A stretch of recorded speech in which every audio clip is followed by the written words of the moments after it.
Ha pasado un rato desde que hice el último video de curiosidades, el video de Metroid Prime Hunters, y tal vez pude haber continuado desde antes de no haber sido por el nuevo material de Metroid Prime 4 y por el cambio de cañería en mi propio hogar que me ha dado muchos dolores de cabeza.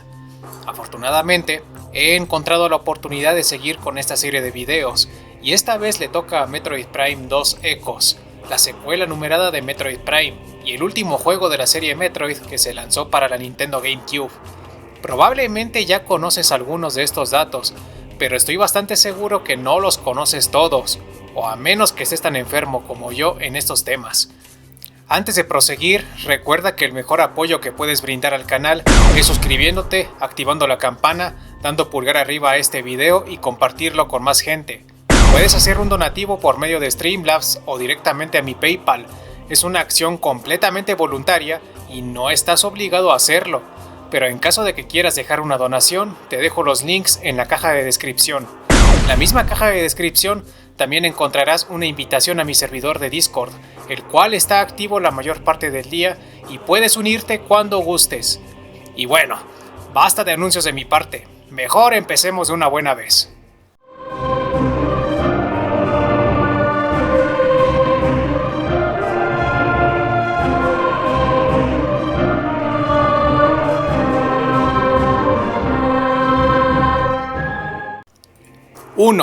Metroid 1.5. Este tema amerita su propio video, y pretendo hablar de ello más pronto que tarde, así que esto solo es un resumen. Tan pronto como se lanzó Metroid Prime, Tony Giovanni, un diseñador del juego, creó un concepto para una secuela al juego al que le puso el nombre genérico de Metroid 1.5, un juego que también iba a contar con un trabajado multijugador. El juego tomaría lugar inmediatamente después de que Samus abandona Talon 4, momento en el que era alertada por una señal de socorro proveniente de una nave alienígena de dimensiones gigantescas. Samus acaba siendo abducida por esta nave al mismo tiempo que entra a una dimensión paralela. Con el tiempo, Samus descubriría que la nave era controlada por una IA que ha enloquecido, y también que la nave era, en realidad, un buque de guerra que estaba en curso de colisión con un pacífico planeta. ¿Su objetivo? La esclavización total de la raza que vive en ese planeta y el robo de todos los recursos naturales, al igual que la destrucción del planeta. Así que, en esencia, la IA de la nave se dividía en 4 personalidades y jugaba a un juego mortal con Samus. Los habitantes alienígenas de la nave se encontraban también en un estado de animación suspendida debido a que la nave viajaba en una dimensión paralela. Metroid 1.5 se desarrolló por aproximadamente 6 meses como una experiencia multijugador, en lugar de una secuela directa de Prime. Si bien contaba con un modo para un jugador, este era más pequeño y se le restó importancia. Las ideas planeadas incluían piratas espaciales jugables con la habilidad de saltar paredes y multijugador en línea a través del adaptador de red de GameCube. Sin embargo, a medida que avanzaba el desarrollo, Retro vio más prometedoras las ideas de Samus Oscura y la mecánica de las dimensiones. El modo para un jugador se convirtió en el foco principal del desarrollo como secuela de Metroid Prime, y el concepto multijugador de Metroid 1.5 se adaptó al modo multijugador dentro del juego de Metroid Prime 2. 2. Desorden. Brian Walker, el director senior de desarrollo en aquel entonces, describió el tiempo de desarrollo de Metroid Prime 2 como excepcionalmente agresivo para un equipo de 45 personas en aquel momento, a diferencia de su predecesor, donde el estudio tuvo que lidiar con bajas expectativas de los fans y la crítica. El equipo de desarrollo estaba bajo presión para entregar una secuela digna. El personal de Retro Studios y sus socios de desarrollo japoneses también se vieron desgastados por la mala gestión durante la producción del primer juego, lo que hizo necesario del papel de Walker en la mejora de la cultura laboral. 3. Menos crunch. El equipo de ingeniería desarrolló un conjunto de herramientas que contribuyó enormemente a acelerar la producción. Se reutilizaron pocos assets del primer juego, ya que los artistas querían recrearlo todo desde cero. Metroid Prime 2 también aumentó la cantidad de cinemáticas para contar una historia más amplia en comparación con el primer Metroid Prime. El flujo de trabajo de producción de Metroid Prime 2 se optimizó en comparación con el primer juego, lo que resultó en un desarrollo menos complejo y menos intenso, a pesar del poco tiempo disponible para desarrollarlo. 4. Concepto. Según Mike Wiccan, fue Paul Reed quien ideó el concepto de un mundo de luz y oscuridad, y trabajaron juntos en la presentación a Nintendo. Esta idea simplificó el desarrollo, ya que las salas y los recursos podían reutilizarse en una dimensión paralela, aunque si bien la intención era replicar Éter en Éter Oscuro, esto resultó ser más ambicioso de lo que el equipo de desarrollo había previsto, y algunas zonas debieron ser bloqueadas por obstrucciones, como los gusanos oscuros en la dimensión oscura. Otras ideas consideradas fueron una mecánica de viaje en el tiempo, que probablemente se va a rescatar para Metroid Prime 4, o una jugabilidad inspirada en la película Memento, en la que el protagonista sufría amnesia anterógrada, que consiste en un tipo de amnesia en donde los nuevos recuerdos no se guardan en la memoria a largo plazo. 5. Revolution. Cuando Nintendo presentó por primera vez Revolution, el nombre provisional que recibió Nintendo Wii en la Tokyo Game Show del 15 de septiembre de 2005 y en un hotel de Nueva York el 8 de diciembre, permitió a un grupo selecto de periodistas probar 8 demostraciones técnicas en privado. La mayoría mostraba conceptos sencillos para presentar las capacidades del nuevo dispositivo. La demostración final, y la más avanzada, fue una versión de Metroid Prime 2 que Retro Studios había rediseñado durante unas semanas para incorporar controles de puntero. Esta demostración fue la única que utilizó el Nunchuk. Los botones estaban asignados de la siguiente manera: botón A, saltar; botón B, disparar; Z1, visores; Z2, fijar, escanear; y Select, morfosfera. Los 3 últimos botones fueron renombrados finalmente como C, Z y menos respectivamente. 6. Subtítulo. Metroid Prime 2 Echoes fue el primer juego de la serie Metroid Prime en tener un subtítulo compuesto de 2 palabras, pero esto solamente ocurre con las ediciones surcoreanas y japonesas. Cuando en este lado del mundo conocemos al juego simplemente como Echoes, en Japón y Corea del Sur se le conoce como Dark Echoes. A mi parecer, Dark Echoes es un subtítulo muchísimo mejor y hasta más apropiado para el juego. 7. Dificultad. Al comentar sobre las críticas a Metroid Prime 2 por su excesiva dificultad, el ingeniero técnico principal, Jack Matthews, afirmó que el nivel de dificultad ocultaba muchas de las mecánicas del juego estresantes, como navegar por éter oscuro y el sistema de munición para los rayos, así como la lucha interna en la compañía por crear un juego que igualara o superara el éxito del primer Metroid Prime. Deseó que los desarrolladores hubieran dedicado más tiempo a diferenciar los entornos de éter y éter oscuro. Asimismo, hubo planes para crear un mundo completamente oscuro, con Samus caminando con un foco de luz, pero estos planes se descartaron porque era simplemente imposible de jugar. El equipo solo tuvo tiempo suficiente para construir la fortaleza del santuario y la colmena de los oscuros, para que se diferenciaran más entre sí. 8. Multijugador. Metroid Prime 2 fue el primer juego de Metroid en incluir un modo multijugador, uno que poca gente recuerda porque no trascendió en nada. Un 25% del tiempo de desarrollo se dedicó a este modo, y según Brian Walker, era un experimento debido a la popularidad que tenían entonces los juegos multijugador con pantalla dividida. Jack Matthews, por su parte, dijo que este modo no debió ser implementado por el esfuerzo que conllevó hacerlo, y que ese mismo esfuerzo debió enfocarse en la historia de la campaña. Keenan Pearson, como opinión aparte, dijo que el multijugador era más ambicioso de lo que fue el producto terminado, que se consideró la implementación de modificadores que le permitiese a los jugadores activar objetos como los cañones cinéticos o las pistas para la aracnosfera, o hazards como lava y Phazon. Estos cambios hubiesen alterado los mapas en maneras únicas. 9. Disco bonus. Se trata de una demo de Metroid Prime 2. El disco contiene trailers, una línea del tiempo que abarca todos los juegos de aquel entonces, arte conceptual de Metroid Prime y Metroid Prime 2, y una breve demostración de Metroid Prime 2 en forma de gameplay.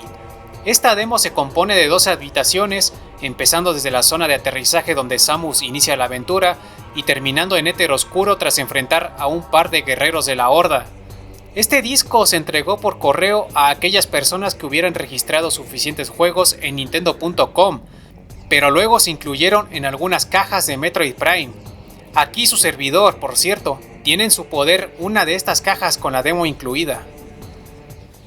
10. Demo. La demo contiene algunas cosas que fueron modificadas para la versión final. Un ejemplo es el tiempo que estuvo perdido el contacto con la patrulla Bravo, pues en la demo dice que pasaron 30 días, cuando en la versión final lo redujeron a 8.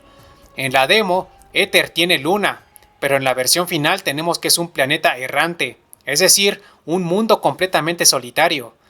Hay más diferencias, pero solo mencionaré otra más para concluir.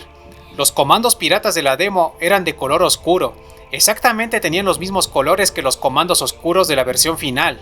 Esto quiere decir que, en un principio, la intención era hacer de los comandos oscuros los comandos piratas originales, pero al final esto se cambió. 11. Alien. Es de conocimiento general que Metroid se inspira mucho en las películas de Alien, pero creo que puedo decir que Metroid Prime 2 es uno de los juegos que más referencias contiene, sobre todo si hablamos de la segunda película. Samus siendo enviada a Aether para recuperar el contacto con la patrulla de la Federación que se perdió es un paralelismo a Ripley y la USCM que fueron enviados a LV-426 para recuperar el contacto con la colonia de Weyland-Yutani. La colmena de esquirlas en el campamento federado y los cuerpos colgados en telarañas de esquirla son elementos similares a la colmena de los xenomorfos, en donde hay cuerpos de colonos atrapados sobre las superficies. Los soldados de la patrulla Bravo en sí son similares al pelotón de marines de la película, y la referencia más evidente de todas se da en el primer encuentro con Samus Oscura, justamente en la parte que la doble de Phazon le está apuntando a Samus. Esto se confirma al ver las storyboards del juego, donde se declara que esta escena en particular se basa en el clímax de la película, en donde Ripley apunta su rifle lanzallamas hacia la reina de los xenomorfos. 12. Super Metroid. Al igual que con Metroid Prime, se planeó la inclusión del clásico de Super Nintendo en Metroid Prime 2, pero por falta de tiempo nunca se implementó. 13. Voces. Metroid Prime 2 fue el primer juego donde hay personajes humanos que hablan, sin contar a Samus ni a narradores como Dan Owsen en Super Metroid. En este caso, un soldado habla en la secuencia donde las esquirlas oscuras aparecen para masacrar a los soldados. Lo que este hombre dice es justamente lo siguiente: «Oigan, se están moviendo muy rápido, necesito apoyo, necesito apoyo». Claro, por alguna razón que no entiendo, la voz de este soldado se escucha muy baja, tanto que incluso su diálogo puede llegar a ser pasado por alto. 14. Aether. El nombre de este planeta, aparte de ser el nombre de un dios primordial griego, también es el nombre de una teoría física que ya quedó obsoleta. El éter luminífero fue el medio postulado para la propagación de la luz. Se utilizó para explicar la capacidad de la luz aparentemente basada en las ondas para propagarse a través del espacio vacío, algo que las ondas no deberían poder hacer. La suposición de un plano espacial de éter luminífero en lugar de un vacío espacial proporcionó el medio teórico requerido por las teorías de onda de la luz. Éter, luz...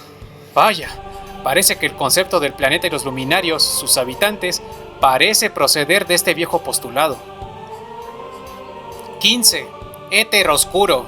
Se dijo una vez que, para no confundirse entre ambos, luz y sombras, durante el desarrollo del juego se colocaron dos grandes mapas en una pared y para verlos al mismo tiempo, lo cual sirvió como esquema. El concepto de mundos de luz y oscuridad se basa en The Legend of Zelda: A Link to the Past, que también involucró dos mundos, el mundo claro y el oscuro, entre los que el personaje principal, Link, tiene que viajar para progresar. Cada vez que Samus arrebata la energía planetaria de las versiones oscuras de Agón, Torbus y de la Colmena, el cielo en las áreas respectivas se vuelve rojo, a diferencia del púrpura normal. Este efecto es similar al que sucede en las mismas regiones lumínicas de Éter, pues en Agón caen rayos cuando no hay energía, mientras que en Torbus es azotada por una fuerte lluvia, y el santuario tiene un fenómeno extraño en el cielo que consiste en líneas de aspecto digital apareciendo intermitentemente. Éter oscuro, por último, es el primero de los 5 planetas en ser destruido por acción directa o indirecta de Samus, y esto es hablando de manera cronológica, siguiéndole Phase, Cebes, SR388 y ZDR. 16. No se admiten Chozo. ¿Sabes por qué Retro Studios decidió crear a una especie inteligente completamente nueva en lugar de usar a los clásicos Chozo? Resulta que Nintendo estuvo impresionada por la cantidad de historia Chozo presente en el primer Metroid Prime y después solicitaron a Retro Studios que se abstuvieran de volver a usar a esta civilización en su próximo juego. ¿Pero por qué Nintendo celó tanto a los Chozo?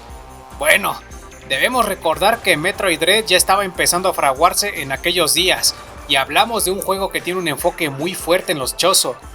Yoshio Sakamoto ya tenía visionada, o estaba visionando, la historia de este juego, y es probable que se debiera justamente eso, que no quería que otros hicieran uso de la legendaria civilización de los hombres pájaro.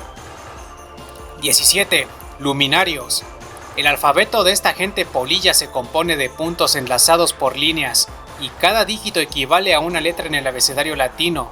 Si bien los luminarios emiten vocalizaciones inentendibles para el oído humano, se sabe que los luminarios se comunican, en realidad, mediante señas de manos, haciendo uso de los nudillos en sus dedos para formar palabras entendibles entre esta gente. Y ante la duda del por qué no hay luminarios oscuros en el juego, esto se explica en el lore del juego, donde se detalla que la gente polilla tomó una medida desesperada para impedir la existencia de estas abominaciones, y esa medida fue quitarse la vida antes de ser poseídos por completo. Claro, se sabe que sí hubo luminarios oscuros en algún momento del conflicto con los ING, pero estos ya no existen para cuando Samus visita el planeta.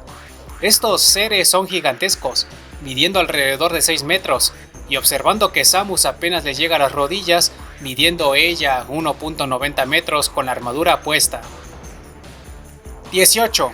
Luminario oscuro.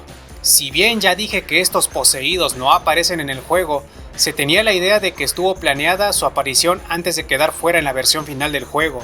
En un tráiler de Metroid Prime 2 que se remonta a la E3 del 2004, un luminario de colores oscuros se deja ver en el terminal del portal en Agón. Esta fue la evidencia más sólida que sustentaba la idea de que los luminarios oscuros se convirtieron en un elemento eliminado del juego. No obstante, la realidad es algo bastante más simple, pues se reveló en una entrevista que ese luminario oscuro del tráiler simplemente se trató de un modelo temprano de los luminarios. Es decir, siempre se trató de un luminario benévolo. Al final, los luminarios fueron hechos con colores más claros y nada siniestros, y el sujeto visto en aquella sala de Agón se eliminó por completo del juego. 19. Patrulla Bravo. Por alguna razón extraña, los soldados de la Federación que quedaron varados en Éter son más de lo que su nave, la NFG Tyr, podía transportar. Me explico. En la nave solo hay 22 asientos, incluyendo los que están en la cabina. Sin embargo, en el juego podemos ver que hay más de 22 soldados, bastantes más. A menos que el resto de los soldados hayan viajado por encima del armazón de la nave, como le hace la gente que viaja por tren en la India, esto no tiene ninguna clase de sentido. 20. M. Veroni. Es uno de los soldados que poseen un diario en el juego. No hay nada raro con él, excepto que algo extraño sucedió con la traducción al castellano del juego.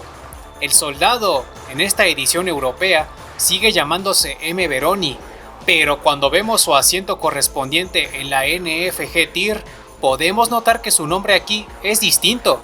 El nombre marcado en el asiento de Veroni dice N. Faunch, y es algo que ocurre, hasta donde sé, en esta edición del juego. Traté de buscar un nombre medianamente parecido entre las personas que desarrollaron el juego, pero no encontré nada. Por lo tanto, no tengo idea de dónde pudo haber salido este nombre, o tan siquiera por qué aparece marcado en el asiento de Veroni. 21. Humos. Es el último centinela de Éter y el único de los luminarios despierto. Se establece que su edad es de 2.5 centiciclos. Se sabe que un ciclo, de la manera en como lo miden los luminarios, equivale a 3 años de la Tierra. Haciendo un poco de aritmética básica, podemos calcular que la edad de Humos, en años humanos, es de 645 años. Casi nada. Sabemos también que un luminario se considera como anciano a la edad de 4.2 centiciclos, o 1260 años, lo que nos indica que Humos es alguien de la mediana edad, ni joven ni viejo. 22. Oscuros. Los oscuros, o ING, tienen bastantes cosas curiosas que decirnos. Su habilidad de tomar el control completo y mejorar a su anfitrión hace que los ING sean similares al parásito X de SR-388, aunque los ING tienen la ventaja de poder controlar máquinas inorgánicas y metroides, mientras que los X tienen la capacidad de absorber datos y pueden imitar criaturas enteras solo a partir de una pequeña cepa de ADN. Es posible que un ING abandone a su huésped a voluntad. También es posible resistir el intento de posesión de un ING como lo hizo el centinela luminario Avok de Torbus, pero para ello se requiere una increíble resistencia física y psíquica que este centinela claramente poseía. 23. Samus Oscura. Los sonidos que emite Samus Oscura son grabaciones no utilizadas de los gemidos y gritos de dolor de Samus, pero muy procesados. No se sabe si Jennifer Hale o Vanessa Marshall habían grabado originalmente estos clips, o si acaso fue otra actriz desconocida. Samus Oscura fue inspirada, en parte, por la batalla contra el dios de la guerra en Metroid Zero Mission, específicamente por el reflejo de la propia Samus que se dibuja en el espejo de la deidad. Además, se tiene la creencia de que ella libera a los metroides por compasión, tomando en cuenta que ella misma es un metroide. Sin embargo, en Metroid Prime 3, ella deja que sus esbirros piratas experimenten con los metroides de diversas maneras, hasta el punto de ser diseccionados, así que compasión por los metroides realmente no tiene. Si los liberó, habrá sido solamente para complicarles las cosas a los piratas y tal vez a la propia Samus. 24. Piratas espaciales. Al igual que en Talon 4, no había mucho personal pirata en Éter. De hecho, se estima que hubo alrededor de 686 unidades apostadas en el planeta, según uno de los escaneos de la base pirata de Agón. El cañón que utilizan las tropas estándar es similar a una pinza con dientes de sierra, capaz de abrirse para dar espacio al cañón interno a que dispare. Este cañón en particular es muy similar a los brazos de los piratas ebesianos de los juegos en 2D. Esta misma pinza de los soldados pirata, además, recuerda un poco al cráneo de Crocomire, el jefe inofensivo de Super Metroid que encontramos en Norfair. 25. Rayo Oscuro. El efecto cargado de congelar a los enemigos cercanos con energía oscura, originalmente, era mucho más poderoso, generando muchos más glóbulos de oscuridad al impactar que tenían un área de efecto más grande que podía propagarse y golpear a múltiples objetivos. El efecto se redujo en la versión terminada del juego por razones de equilibrio. Este rayo puede considerarse como un sustituto del rayo de hielo de Metroid Prime, pues no solo es capaz de inmovilizar a ciertos enemigos, sino que ambos rayos comparten la misma configuración del cañón. Es interesante observar que el rayo oscuro se encuentra en el éter normal, siendo que se trata de un arma que imita la energía oscura del éter oscuro. Por último, hay un error con respecto a quien nombró este rayo como rayo oscuro. Los registros de los piratas afirman que fueron ellos los que lo nombraron así. No obstante, Isha, el difunto guardián luminario de Agón, lo llama con el mismo nombre. Además, Isha asegura que el rayo oscuro fue reclamado por los ING, pero en el juego vemos que está en manos de los piratas, y los propios piratas explican que ellos encontraron el rayo oscuro junto a una de las brechas dimensionales que se activan con este mismo rayo. Ni a quién creerle, hay que ver si acaso estas contradicciones se corrigieron en la edición japonesa, pero hasta ahora no he buscado. 26. Rayo de luz. Así como el rayo oscuro se halla en el éter de luz, el rayo de luz se encuentra en éter oscuro, a pesar de ser un rayo que imita la energía lumínica de éter, una energía completamente opuesta a la energía oscura. Este rayo se puede considerar como un sustituto del rayo de plasma de Metroid Prime, pues tiene la propiedad de incendiar a ciertos enemigos, tiene la misma cadencia de disparo y su rango de alcance es corto. A pesar de ello, la configuración que el cañón adopta al equipar el rayo de luz es la misma que la del rayo de ondas de Metroid Prime. 27. Rayo aniquilador. El rayo aniquilador es similar en funciones al rayo de ondas de Metroid Prime, pues sus rayos persiguen a los enemigos, aunque en este caso es un efecto que ocurre sin importar si apuntas o no. Es la segunda arma con la cadencia de disparo más rápida, estando solo por detrás del rayo básico, y es terriblemente eficaz contra cualquiera de las formas del Emperador Oscuro, el jefe final, exceptuando su segunda forma. Si bien a nosotros se nos explica que es un cañón que aniquila materia y antimateria, la edición japonesa expone que este rayo es antimateria, producida por la aniquilación de la luz y la oscuridad. 28. Luciferina. La luciferina es una criatura que puede reaccionar al ser atacada con ciertas armas, pero es imposible ver estas interacciones porque la luciferina desaparece para siempre luego de derrotar al guardián del salto. Si se hacen ciertos trucos y se obtienen los 3 rayos antes de que la luciferina desaparezca, veremos los siguientes efectos. Con el rayo de luz, la luciferina se supercarga, mientras que con el rayo oscuro se anula, mas no se destruye. Cuando está anulada, la luciferina se puede destruir con un único misil. La luciferina será destruida si se le ataca con el rayo aniquilador, justo como se implica en su información de la bitácora. No obstante, también puede ser destruida con la turbosfera, con una bomba de energía y con el ataque espiral. 29. Amorbis. Su nombre se compone de las palabras al inglés de armadura, mórbido, enorme y orbe, presuntamente por la esfera oscura que Amorbis usa para potenciarse. Una estatua suya puede verse en la plaza principal del Agón Lumínico, lo que implica 2 cosas. O bien la criatura es originaria de Éter y dio a parar a Éter Oscuro, o bien se originó en Éter Oscuro y fue vista por los luminarios en sus incursiones a Éter Oscuro, y decidieron esculpir una estatua del gusano a modo de advertencia. Algo es cierto, según la edición japonesa, Amorbis es una criatura oscura en su forma normal, exponiendo desde ya que es un monstruo originario de Éter Oscuro, y aquello lo hace muy vulnerable contra el rayo de luz, y es por esto que no recibe daño del aire tóxico cuando está cavando la tierra. Cuando se anexa a la esfera, no es que otros ING se apoderen de Amorbis, sino que este gusano absorbe energía oscura de la esfera y con ello forma sobre su cuerpo una armadura todavía más resistente. Esta energía, presumiblemente, proviene del traje oscuro que está contenido dentro de la esfera. Cuando este jefe es derrotado, solo se aprecia la muerte de uno de ellos, pues los otros 2 gusanos huyen bajo tierra y no se sabe si fueron a morir a otro lado o si escaparon y continuaron con vida. En cualquier caso, aun si siguieron vivos, al final se murieron al ser destruido Éter Oscuro. 30. Torreta militante. Hablamos de una torreta de defensa automática que la patrulla Bravo instaló en su campamento.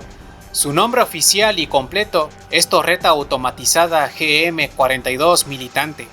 Si sabes de armas y de historia moderna, tal vez te diste cuenta que el nombre hace referencia a un arma de la vida real.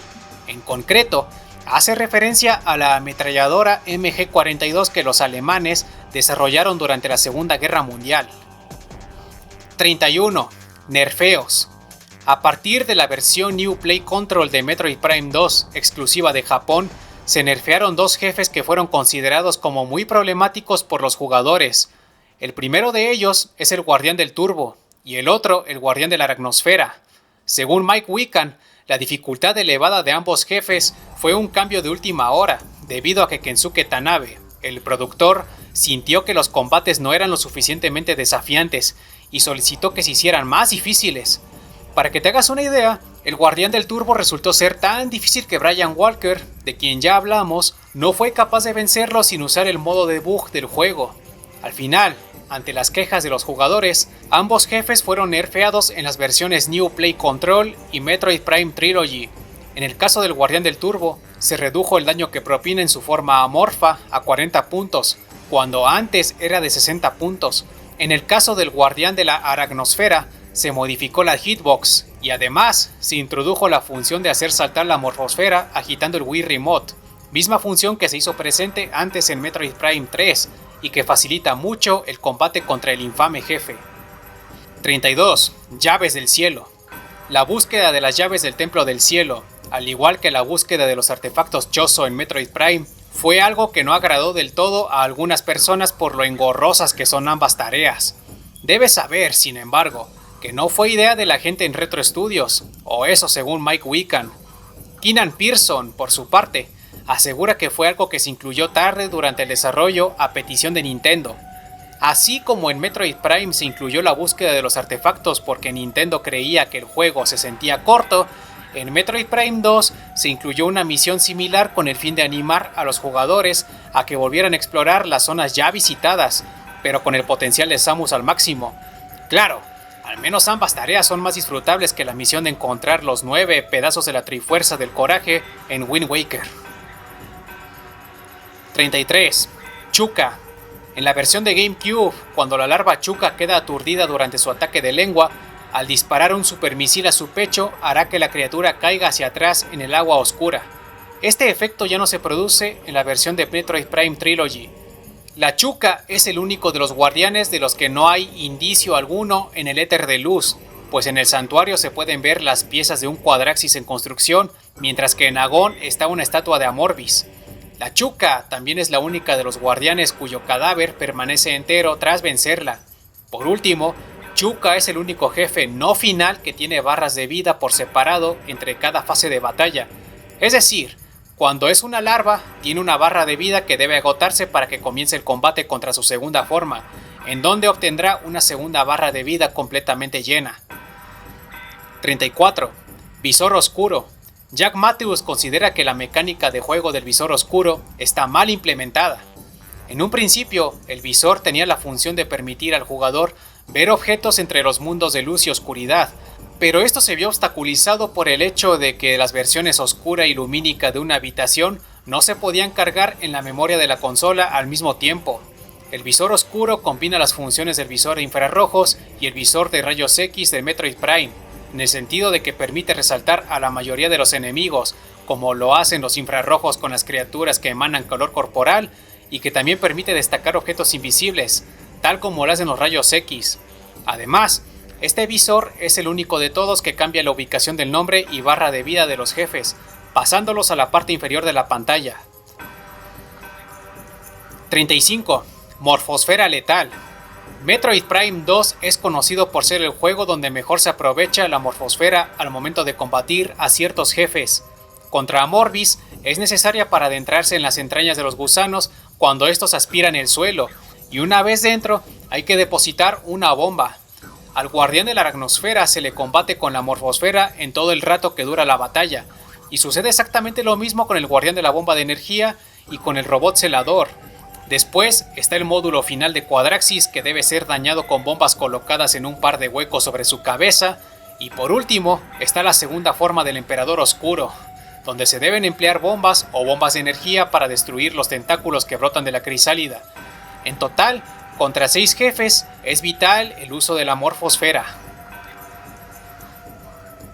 36. Escaneos tempranos. Metroid Prime 2 contiene la mayor cantidad de jefes que pueden ser escaneados antes de enfrentarlos. Estos son la Siraña Alpha, el guardián de la aracnosfera, el guardián de la bomba de energía y el robot celador. Metroid Prime, por otro lado, tiene solamente 2 jefes así, Tardus y el pirata Omega. Por su parte, en Metroid Prime Hunters y en Metroid Prime 3 no hay jefes que puedan escanearse antes de enfrentarlos. 37. Siraña Alpha. En el juego hay 3 criaturas que llevan la palabra Alpha en el nombre. Estos son la Esquirla Alpha, el Gusárido Alpha y la Siraña Alpha. Bueno, de estas 3 criaturas, la Siraña Alpha es la única que no termina siendo poseída por los oscuros, y de los 3 es la única considerada como un jefe en su estado natural, ya que las otras 2 criaturas se convierten en jefes solamente cuando acaban poseídas. En toda la trilogía Metroid Prime, la Siraña Alpha es el único jefe que se enfrenta bajo el agua. Por último, una fuente oficial asegura que las sirañas son consideradas como la criatura más fea y miserable del universo, así que ahora imagínate lo que representa una Siraña Alpha. 38. Daño indirecto. Metroid Prime 2 contiene los únicos jefes que no reciben daño directo alguno de las armas de Samus, siendo los guardianes de la aracnosfera y de la bomba de energía. A ambos jefes hay que vencerlos haciendo uso de los objetos del entorno. En el caso del guardián de la aracnosfera, hay que obligarlo a que choque con ciertos objetos eléctricos, y con el guardián de la bomba de energía, hay que desacoplar una estructura del techo para que aplaste al jefe. 39. Nombres regionales. Cuando nosotros jugamos Metroid Prime 2, podemos ver que solo 2 regiones del éter lumínico poseen un nombre propio: Agón, que corresponde al desierto, y Torbus, que corresponde al pantano. Bueno, la edición japonesa fue más allá y le dio nombres a las demás regiones del lado de luz. Al gran templo lo llamaron Luminus, las tierras del templo reciben el nombre de Luminacius, las puertas del juicio, y la fortaleza del santuario fue bautizada como Horate, la fortaleza que flota. 40. Etimología. Los nombres de Agón y Torbus vienen de un par de idiomas del mundo real. Agón es una palabra griega que significa concurso, competencia o desafío que se llevaba a cabo en relación con las festividades religiosas. Torbus, por otro lado, es una palabra en latín que significa feroz. 41. Fortaleza del santuario. Los alrededores de este fuerte flotante fue donde los luminarios se establecieron cuando llegaron al planeta, y si miramos por las orillas del santuario, notaremos la existencia de una gran ciudad en el fondo. A su vez, así como este lugar fue el primero en ser poblado, fue el último en caer durante la guerra contra los oscuros, y ocurrió cuando los piratas hacían sus operaciones en el campamento de Agón, ya que ellos detectaron el conflicto, pero no intervinieron de ninguna forma. 42. Ataque espiral. Según Keenan Pearson, varios desarrolladores trabajaron en el diseño del ataque espiral. Primero decidieron limitar su uso para evitar que Samus pudiera ganar altura. El número de saltos, que es de 5, pudo haber sido elegido después de que las pruebas en un abismo determinaran una distancia máxima ideal para que Samus viajara. Retro Studios dedicó tiempo a pulir los saltos de pared y a asegurarse de que la cámara entendiera cómo cronometrar el uso del objeto. Brian Walker dijo que el ataque espiral se incluyó en el juego debido a la importante demanda de los fans, y fue difícil de implementar de hecho. Michael Kellogg, por su parte, indicó que la decisión de agregar el ataque espiral fue impopular entre los ingenieros del juego, pero el estudio quedó satisfecho con el resultado final. 43. Indicios. Los hologramas de cada guardián luminario del juego llegan a ofrecer indicios acerca de los objetos que Samus puede obtener. Sin embargo, cuando se trata de las herramientas que los ING le robaron a Samus, solamente el guardián Olir ofrece indicios indirectos acerca de ellos, debido a que proceden de otro planeta y que fueron elaboradas por otra civilización. Sin embargo, hay algunas mejoras que ninguno de los guardianes hace alusión, como lo es el rayo enganche, la turbosfera o el ataque espiral. 44. Ecovisor. A Carl Deckard se le ocurrió la idea del ecovisor y compartió los primeros prototipos de su idea con Clark Wen, el jefe de sonido. Al diseñar el sonido del visor, Wen procesó los pings del sonar de un submarino a través de múltiples efectos. Debido a las limitaciones de hardware de Nintendo GameCube, el sonido del ecovisor tenía una fuerte reverberación y retardo. Para solucionar esto, el código de un complemento VST fue licenciado por una empresa francesa y Jim Gage lo implementó en el motor del juego. El ecovisor se inspiró en las habilidades del sonar del personaje Daredevil de la película de 2003. 45. Robot celador. Este robot es el único jefe que no posee una barra de vida, ni tampoco otorga un crédito al derrotarlo en Metroid Prime Trilogy. A pesar de esto, es considerado como un jefe, e incluso suena el tema de combate genérico que se escucha al enfrentar a otros jefes menores del juego. 46. Cañón cinético. ¿Ubicas esos cañones en los que te introduces en modo morfosfera para que te disparen a una zona lejana? Bueno, pasa que estos objetos fueron diseñados de manera exclusiva para el multijugador, inspirándose en las plataformas de salto de Quake 3. Sin embargo, a los desarrolladores de Retro Studios les pareció tan divertido este objeto que al final decidieron incluir varios de ellos en la campaña, siendo objetos vitales para progresar cuando no se tiene el ataque espiral. 47. Quadraxis. Keenan Pearson dijo que el nombre de Quadraxis viene de las palabras inglesas cuadrúpedo y eje. Luego envió el nombre en respuesta a un correo electrónico abierto de Mark Pacini en el que pedía a los empleados que sugirieran nombres para el jefe. Quadraxis es uno de los jefes más grandes vistos en la serie Metroid entera, siendo similar en dimensiones a Kraid o al Phantom de Metroid Other M. Si se presta la atención suficiente y si se reduce la música del juego, uno puede notar que Quadraxis puede hablar en idioma luminario, pero con una voz profunda y robótica. 48. Emperador Oscuro. La información de la bitácora acerca del emperador mutado Difiere ligeramente en la versión japonesa del juego. En esta versión, su mutación se le atribuye a la energía lumínica de éter absorbida, pues desde su primera forma se declara que el Phazon ya lo ha mutado todo lo posible. Asimismo, esta misma entrada menciona que el emperador no recibe daño de los ataques de Samus como tal, sino que los rayos de polaridad opuesta dirigidos a su núcleo están provocando la eyección de su corazón, o lo que es la energía de éter. Es justamente por ese detalle que la luz interna, que puede ser roja, blanca o morada, se va haciendo cada vez más grande conforme la fase final del emperador recibe daño, porque está siendo expulsada poco a poco. 49. Who Are You? Who Are You fue una campaña de marketing televisiva e impresa llevada a cabo por Nintendo entre 2002 y 2005 para promocionar Nintendo GameCube y Game Boy Advance. Los comerciales que proclamaban que eres lo que juegas incluían anuncios de Metroid Zero Mission y Metroid Prime 2 Echoes en 2004. El comercial de Prime 2 se titula Iron Woman y en él vemos a una mujer, la actriz y modelo Melissa Keller, caminar en una calle mientras docenas de piezas aparecen de la nada y se adhieren al cuerpo de la chica.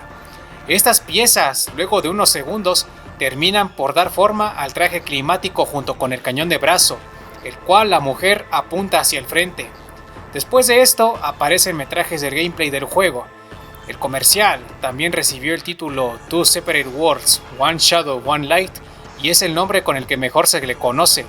El comercial es el que estás viendo en pantalla.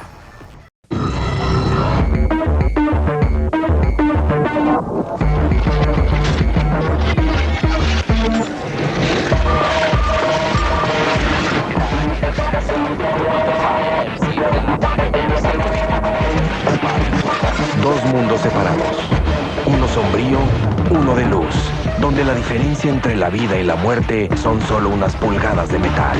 Metroid Prime 2 Echoes, solo para Nintendo GameCube, clasificado T para todos. 50. Manga. Metroid Prime 2 tuvo un manga exclusivo de Japón titulado Episodio de Éter. Se trata de una reimaginación del juego, añadiendo un prólogo en donde Samus rescata una nave mercante de un asalto pirata. También se suman más personajes que acompañan a Samus en su travesía sobre Éter y que pertenecen a la patrulla Bravo de la Federación, y un final que termina con los luminarios reconstruyendo su civilización tras la derrota de los ING. Consta de 7 capítulos que resume demasiado los eventos del juego, ya que no vemos a Samus restaurar la energía de los 3 templos. Si quieres leerlo al español, te dejo el link en la caja de descripción.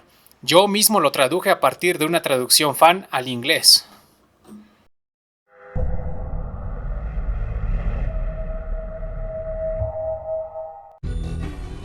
51. Campaña viral. Tal vez sea la curiosidad más desconocida. Si lo sabías, mis respetos. Si no lo sabías, entonces pon atención. Allá en el lejano 2004 se llevó a cabo un juego de realidad artificial, o ARG por sus siglas en inglés, como parte de una campaña viral en línea para el juego. 3 sitios web se abrieron, 2 de ellos simulando compañías que presuntamente existían en la vida real, Athena Astronautics y Orbis Labs, mientras que el tercer sitio web se trató de un sitio web de teorías conspirativas llamado Canal 51. Hubo, además, un blog escrito desde el punto de vista de una empleada de Athena Astronautics, pero de eso hablaré más tarde. Es una historia larga, pero trataré de resumirlo y para ello debo elaborar en todas las páginas ya mencionadas. Empecemos con Athena Astronautics. Hablamos de una compañía dedicada a llevar a la humanidad a una nueva era de exploración y colonización espacial. Fundada en 1998 y dirigida por un tal William Davenport, Athena Astronautics entrena reclutas del sexo femenino exclusivamente con el fin de prepararlas ante los rigores de los viajes espaciales y para cualquier situación con la que se encontrarán. ¿Por qué solo reclutas del sexo femenino? Bueno, debido a su constitución física que les permite soportar mejor los efectos de la radiación y a su constitución psicológica al tener un cerebro más denso en neuronas, lo que permite una mayor potencia en procesamiento y la capacidad de vincular mejor los pensamientos para la resolución de problemas, la recompensa y la motivación. Orbis Labs es otra compañía ficticia dedicada al desarrollo de tecnología militar. En su página web podemos atestiguar que esta compañía está desarrollando una nueva arma llamada Esfera de Batalla, tratándose de un tanque de forma esférica manejada por un único piloto y con torretas en los costados. Presuntamente la Esfera de Batalla es capaz de maniobrar en terrenos complicados y de acceder a lugares estrechos con facilidad. Esta esfera apunta a reemplazar a los carros de combate, a los aerodeslizadores y virtualmente a cualquier vehículo de uso militar. ¿A algo te recuerda este concepto? Así es, a la famosa morfosfera de Samus Aran. Canal 51, por su parte, es un sitio de conspiraciones de alienígenas, dirigido por una mujer identificada como Samantha Manus. Este blog usa capturas y videos de Metroid Prime 2 a modo de evidencia para sostener las teorías expuestas. Además, Samantha expone que la esfera de batalla de Orbis Labs se desarrolla con la tecnología extraterrestre de una nave espacial.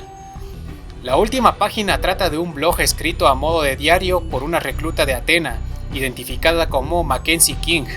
Aparte de publicar sus gustos y uno que otro dato personal, Mackenzie también publica sus experiencias y observaciones como una recluta para el programa de entrenamiento de Athena Astronautics.